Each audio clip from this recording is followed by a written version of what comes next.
cosa que está preocupando al mundo es el tema del enfrentamiento en la península coreana, y de esto se tratará el programa de hoy. Bienvenidos a Hace Movimiento y gracias por acompañarnos una vez más. Pocas son las personas en nuestro país que conocen la situación política de la península de Corea. Buscando respuestas, nos acercamos al barrio coreano de Buenos Aires con varios interrogantes en mente. ¿Está marchando a una guerra inexorablemente las dos Coreas? ¿Es Kim Jong-un un loco peligroso o un líder frío y calculador? ¿Todos los actores involucrados en el conflicto están a favor de la paz? Marcelo se encontró con una de las pocas personas que conoce a fondo la situación coreana en nuestro país.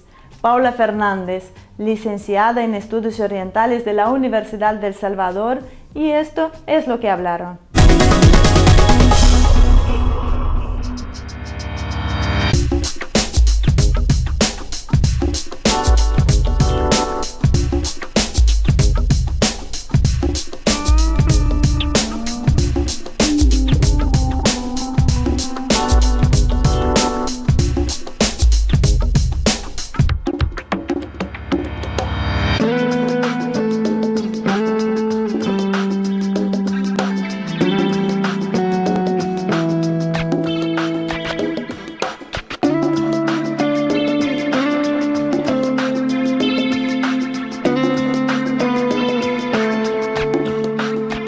Estamos en el barrio coreano y venimos a ver a Paula Fernández. Ella es licenciada en Estudios Orientales de la Universidad del Salvador y la trajimos porque bueno, no hay muchas personas que realmente entiendan a fondo lo que sucede en Corea.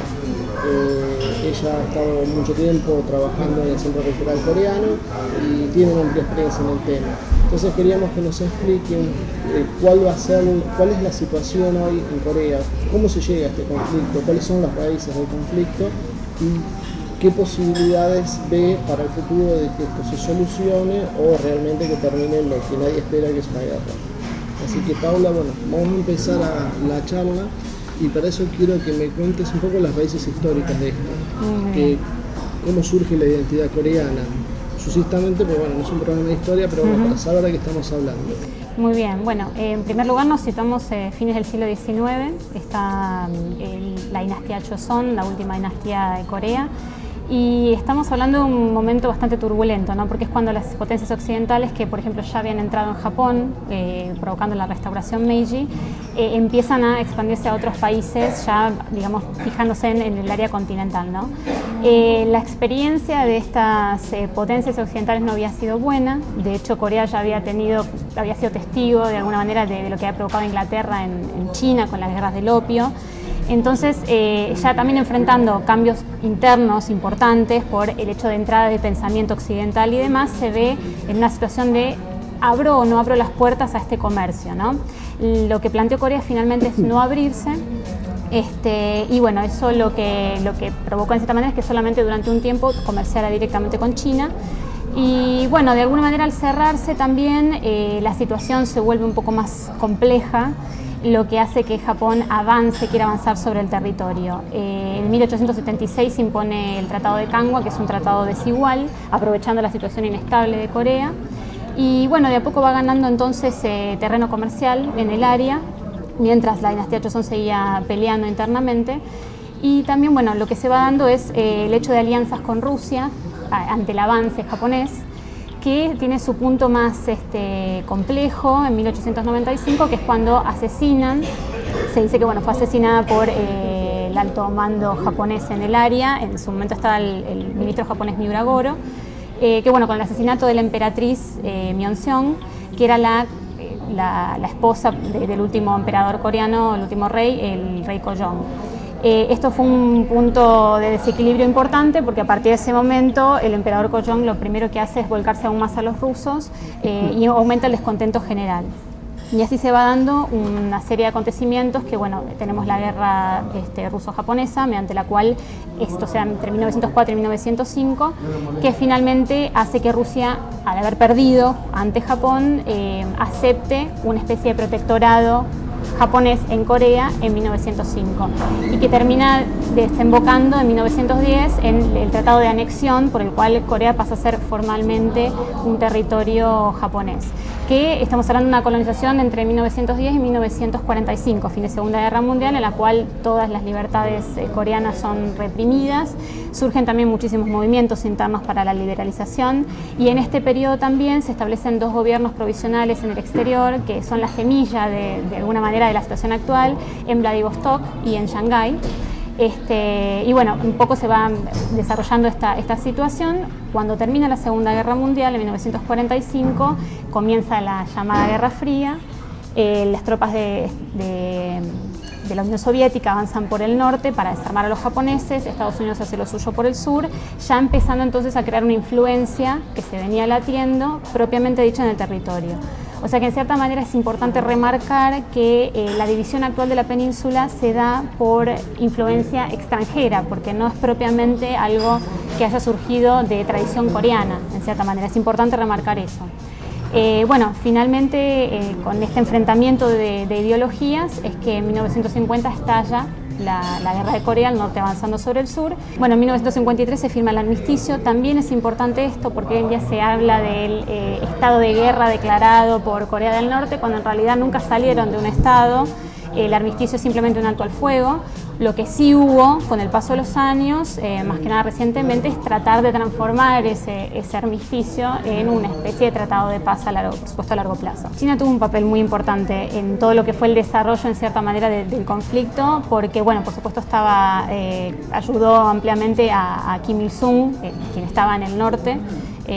También bueno, por la ideología comunista, es más que nada por ciertas batallas que se desarrollaron en la zona de Manchuria, fue muy importante, y porque también el gobierno, muchos de los norcoreanos ayudaron también al establecimiento del régimen de Mao Zedong. Entonces, de alguna manera siempre hubo una especie de colaboración, a pesar del conflicto que se daba naturalmente con la Unión Soviética. Por eso de repente ahora, cuando algunos piensan, bueno, ¿cuál es la situación de China en la actualidad respecto a esto? China aboga, o sea, en realidad no le molesta el status quo si se mantiene la tensión que ya existe desde hace tiempo, que es bueno, Corea del Norte y Corea del Sur en esa situación estable. No tendría inconveniente, pero de darse una reunificación no está en contra. Lo que sí no quiere es que esa reunificación sea dada bajo condiciones en las cuales Estados Unidos tenga un mayor poder del que debería en la zona. Más que nada por toda esta expansión que está teniendo China en los últimos años, tenerlo a Estados Unidos allí es todo un tema, ¿no? más complejo. ¿Podemos decir que alguien esté alimentando este conflicto? Y yo me atrevería a decir que digamos, la actitud de Estados Unidos nunca fue de alguna manera de soporte a una reunificación, ¿sí?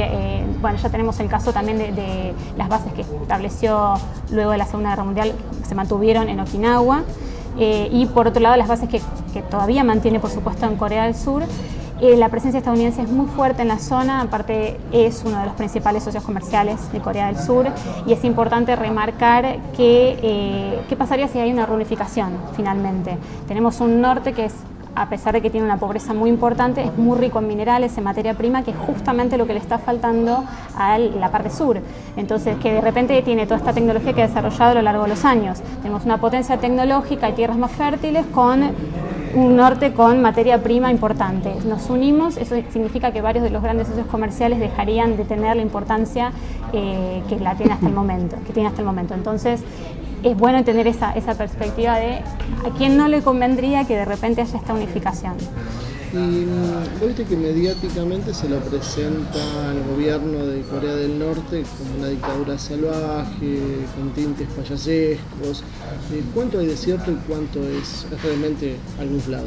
Bueno, en principio la cuestión que hay que destacar es que el comunismo que está en Corea del Norte tiene una influencia muy confuciana, y eso la diferencia de la noción de comunismo que puede tenerse en general en Occidente. Es decir, hay una figura patriarcal muy marcada que está dada por la dinastía de la familia Kim, entonces por eso se lo considera básicamente el padre de la nación, por toda esta influencia confuciana importante. Que por eso, en cierta forma, cuando uno lo ve de este lado, los medios lo muestran como algo realmente payasesco, pero tiene que ver con un poco esa cultura que ha vivido Corea durante siglos y que ahora se ha fusionado en una ideología que vino desde afuera. Pero bueno, el tema de los medios es importante porque no es la primera vez que pasa algo así en los últimos años, especialmente en 2010, que hubo varios temas de disparos hacia fin de año, también, bueno, con muertos y demás. A las islas, ¿sí? Exactamente. Entonces ahí también recuerdo en aquella época también se hablaba de, bueno, estallido de la guerra nuevamente, y de repente todo pasó a aguas calmas otra vez. Entonces la realidad es que los medios en Occidente tienden a magnificar una situación que incluso los propios surcoreanos están muy acostumbrados. O sea, si uno viaja a Corea del Sur hoy, si bien se lee en las noticias algunos avances, algunos inconvenientes, la realidad es que siguen con su vida cotidiana y no lo van a cambiar y no están en un estado como lo estamos nosotros de este lado en realidad. Así que bueno, esa es un poco la situación. ¿Cuáles fueron las causas que Corea del Norte no se desarrolló como Corea del Sur? ¿Por qué tanta simetría en ambos países?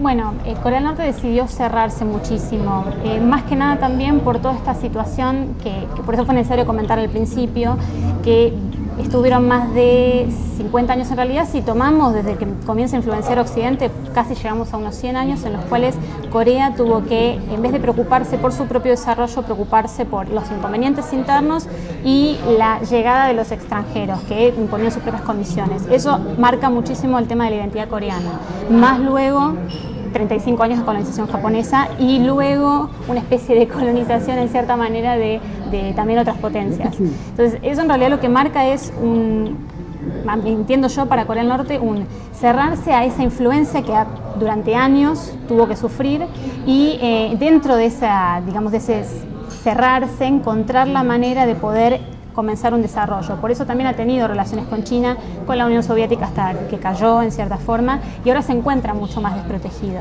Pero yo entendería que tiene que ver con ese tema, el hecho de conservar la identidad coreana que ellos creen que mediante la filosofía Juche se ha mantenido en cierta manera. Vos me comentabas que leíste un artículo de un periodista español que hablaba sobre ciertas dificultades que se encuentran porque el norte considera que la dirigencia del sur ha sido colaboracionista durante la ocupación japonesa. ¿Qué me podés contar de esto? Bueno, básicamente es un tema realmente controversial porque en varios regímenes alrededor del mundo en general, no es solamente un caso exclusivamente coreano, al estar en una situación de opresión se encuentran gente propiamente del país que se dice que ha colaborado con el régimen. Pero puntualmente en el caso de Corea del Norte se desarrolló mucho este tema partiendo de Manchuria, la zona de Manchuria, cuando Japón avanza por la zona de Manchuria y establece el pequeño estado de Manchukuo en 1931-32, las personas que estaban allí peleando contra los japoneses fueron puntualmente Kim Il-sung y todas las personas que lo acompañaban. Entonces, partiendo de ese hecho que era bastante histórico y el tema de la defensa nacional, hoy en día la línea seguida por Kim Il-sung y su familia tiende a ver al sur como que no hizo tal sacrificio como en aquella época, como que realmente no avanzaron, no trataron de quitar a los japoneses en esa situación de colonialismo. Y eso en cierta manera, comentaba este periodista, que se magnificó en un informe que en 2004 el propio gobierno surcoreano dio a conocer, en el cual hasta 1988, que era la época en que Corea del Sur volvió a tener gobiernos democráticos, toda la cúpula de la dirigencia surcoreana hasta ese momento estaba de alguna manera relacionada, por lo menos en un 90% relacionada directa o indirectamente con gente que se decía que había colaborado durante el periodo colonial. Entonces es un tema bastante complejo para lo que es el análisis de la identidad coreana y igual, como quería comentar, no considero que sea un tema que se ponga en la mesa como que sea definitivo para continuar una relación o no dentro de la relación Corea del Norte y del Sur. Es decir, tenemos ejemplos de que se ha tratado de avanzar más allá de ese posible resentimiento con acciones concretas en los últimos 10-15 años. Así que es un tema que se comenta, pero también un poco por lo bajo, porque es un poco complicado poder reconocer que hubo como un colaboracionismo en el propio territorio. El tema con Japón también es algo que se arrastra desde aquellas épocas. Tiene algunos puntos interesantes para remarcar un poco más en la modernidad. O sea, sabemos que estuvo en la época del colonialismo, que fue muy terrible, no solo en Corea, sino también en China, en el sudeste asiático. Pero, por ejemplo, hay pequeñas cosas que en Corea también, el día de hoy todavía se remarcan. Por ejemplo, el hecho de que no se haya pedido perdón o que lo hayan pedido en realidad personas que no representan la autoridad máxima dentro de Japón. La autoridad máxima de Japón es el emperador, aunque fuese nominalmente en cierta forma el día de hoy, pero es el que unifica a la nación. Entonces que lo haya pedido más o menos un primer ministro no tiene la misma fuerza e importancia de que si lo pidiese el emperador. Es algo que todavía se sigue de alguna manera solicitando. A todo esto también hay un proceso que lleva adelante Japón, que llevaría adelante en realidad, depende de cómo lo miremos, que es el cambiar o hacer una especie de revisionismo de su propia historia que molesta no solo a Corea sino también a China en esas épocas complejas, es decir, cambiar pequeñas palabras en los textos escolares, suavizar un poco su participación en toda esa época. Un panteón.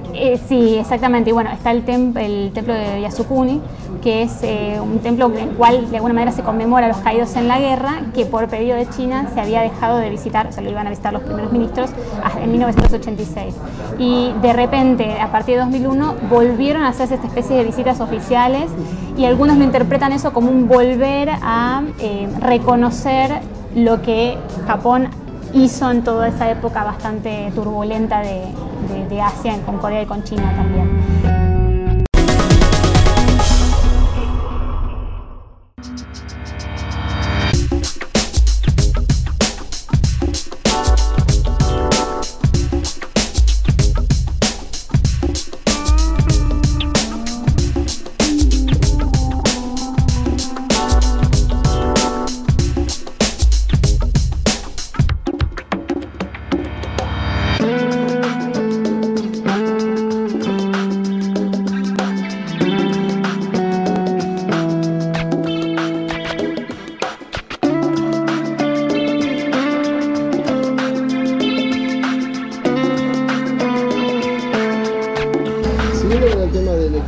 ¿Cómo se lo ve? Hablamos del tema del recorte de libertades individuales, de las hambrunas, del régimen opresivo. Sin embargo, a veces cuesta terminar de entender cómo un régimen aislado del mundo puede mantenerse 50 años en el poder sin el apoyo de buena parte por lo menos de su ciudadanía. ¿Cuál es la realidad? ¿Qué es lo que está pasando? Porque también se plantea muchas veces que bueno, si el adoctrinamiento marxista, pero no parecería tan fácil conseguir que 20 millones, 24 millones que viven en esa situación puedan seguir soportando y avalando esto. Claro, bueno, hace poco leí un artículo, igual también hay que tomarlo con pinzas, ¿no? Porque bueno, lo distribuyó la ONU con apoyo también de Estados Unidos y comentaba que se había hecho una especie de estudio en cierta manera de la sociedad norcoreana y que se la dividía en 3 clases, ¿no? Que eran las clases de las personas que bueno, colaboraban con el régimen, las personas que no tenían, eran ni sí ni no, es decir, que estaban allí, que era la mayoría de los norcoreanos, como que no hacían nada por colaborar, pero tampoco entorpecían en general el régimen. Y la tercera parte, donde entraban, por ejemplo, la gente que se decían colaboracionistas o disidentes, que llevaban en teoría la peor parte. Creo que el gran problema que tenemos es ese, el hecho de, volvemos al punto, los medios, qué es lo que sabemos de lo que nos dan los medios, lo que nos llega desde allá. Se dice bueno, que 24 millones de personas en Corea del Norte han sufrido en cierto punto también un periodo de hambruna muy importante, dado no solo por desacuerdos comerciales o negocio con Estados Unidos y demás, sino también por catástrofes naturales. Entonces me parece que el gran problema que tenemos es poder acceder a una información en la cual realmente se pueda constatar una realidad del tema. Pero bueno, eso es algo que tendríamos que de alguna manera de poder acceder justamente. Si consideramos que cuando se reunificó Alemania, el costo para Alemania Occidental fue realmente grande y es más, de hecho siguen todavía con muchos problemas de integración. Pensamos que Corea está en una situación quizás más grave todavía porque el desarrollo de Corea del Norte es inferior a lo que era el de Alemania Oriental. Dos cosas. ¿Está dispuesto el pueblo coreano del sur a aceptar el costo de esa reunificación? Y más allá de la voluntad, ¿está dentro de la capacidad de Corea del Sur absorber a Corea del Norte sin colapsar su economía? Bueno, eso es un punto muy importante porque de repente si tomamos la Sunshine Policy que había establecido Kim Dae-jung, una de las cosas que decía era que el sur se comprometía, al menos de momento, a no sugerir una absorción de Corea del Norte, ¿no? De hacer, por ejemplo, un progreso sostenido que vaya llevando, o sea, más o menos un poco ver a dónde nos llevan las aguas, pero lograr acciones concretas. Una de las cosas que sí pasan al día de hoy es que ya a más de 60 años del conflicto, las generaciones que pelearon en aquella época ya son viejitas, de cierta manera, o más bien ya han fallecido bastantes de ellos. Entonces la generación joven tiende a ver el conflicto como algo un poco más ajeno, ¿no? No lo han vivido a menos que están directamente relacionados con sus padres y demás.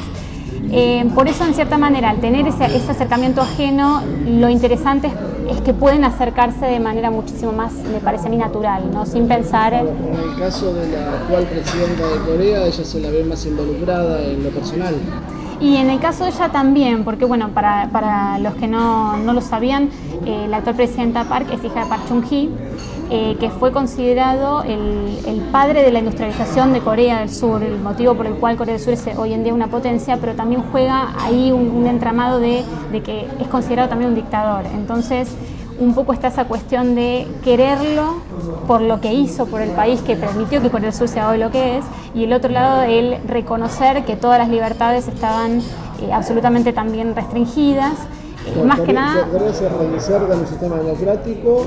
En el 88 recién, exactamente, en el 88, y después de una serie de disturbios importantes, incluso en el 1980 la masacre de Gwangju, que fue terrible, murieron miles de personas que estaban protestando justamente por recorte de libertades, entre otros motivos, y bueno, recién en el 88 volvemos a ese un sistema democrático de elecciones, pero hasta ese momento se habían dado periodos en los cuales los presidentes eran, aparte de quedarse muchísimos años, también tenían este tema de sentían la amenaza del comunismo en el norte, entonces para contrarrestar esa posible amenaza el recorte de libertades era aún mayor, específicamente por esa amenaza latente. Estando ya más lejos, en el caso de la presidenta Park, es hija de este señor, que aparte fue asesinado en 1979, y además su madre también fue asesinada un tiempo antes, incluso ella tuvo que convertirse en primera dama por un tiempo. O sea, tiene una historia familiar ligada, en cierta manera, a todo un proceso de recuperación de Corea, y bueno, en cierta manera también está más ligada a una ayuda de Estados Unidos ante el conflicto.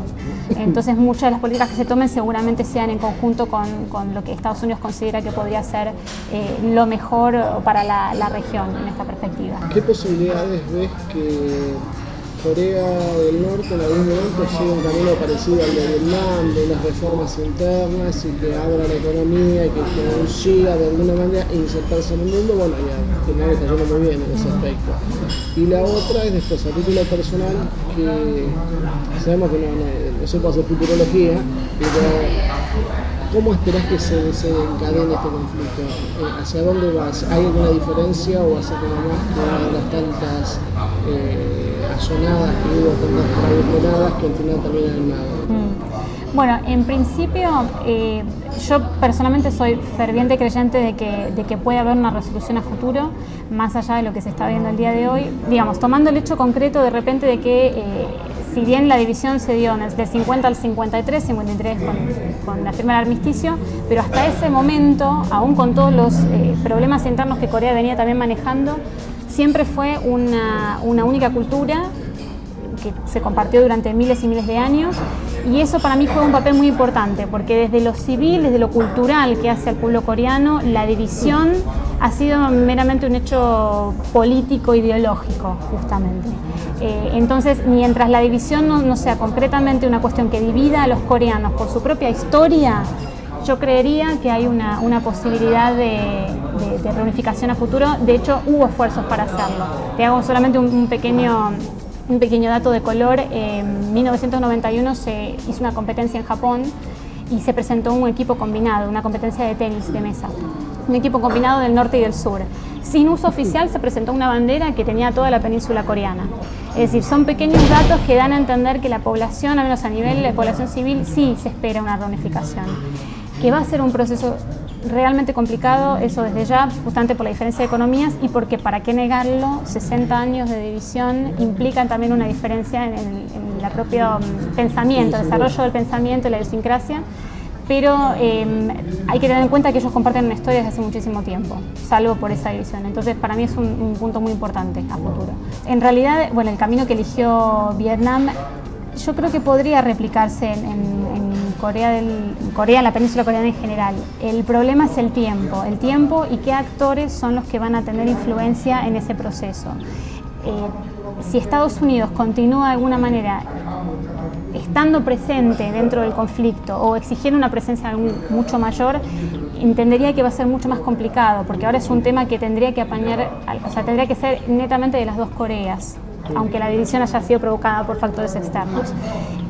Implicaría ese tema, me parece, el hecho de los actores que van a estar y bueno, que la reunificación se pueda hacer de acá a varios años y teniendo en cuenta cuáles son las modificaciones que cada lado está dispuesto a hacer para lograr ese objetivo común. Bueno, Paula, te agradezco que hayas venido, que nos hayas ayudado a entender un poco la situación de Corea, tratar de entender qué es lo que cuentan los medios, qué intereses hay detrás de lo que se cuenta y a partir de eso saber realmente cuáles pueden ser los caminos para poder solucionar eso.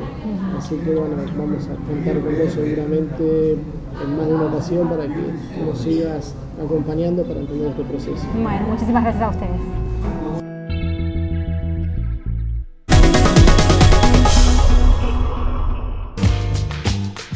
Excelente la información que nos brindaron hoy. Esperamos que tengan razón y que las hostilidades no aumenten.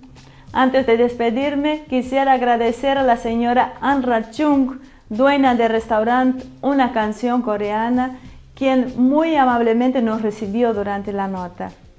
Como siempre, gracias por acompañarnos. Los invitamos a dejar sus comentarios en nuestro Facebook y los esperamos la semana próxima con más una edición de Hace Movimiento.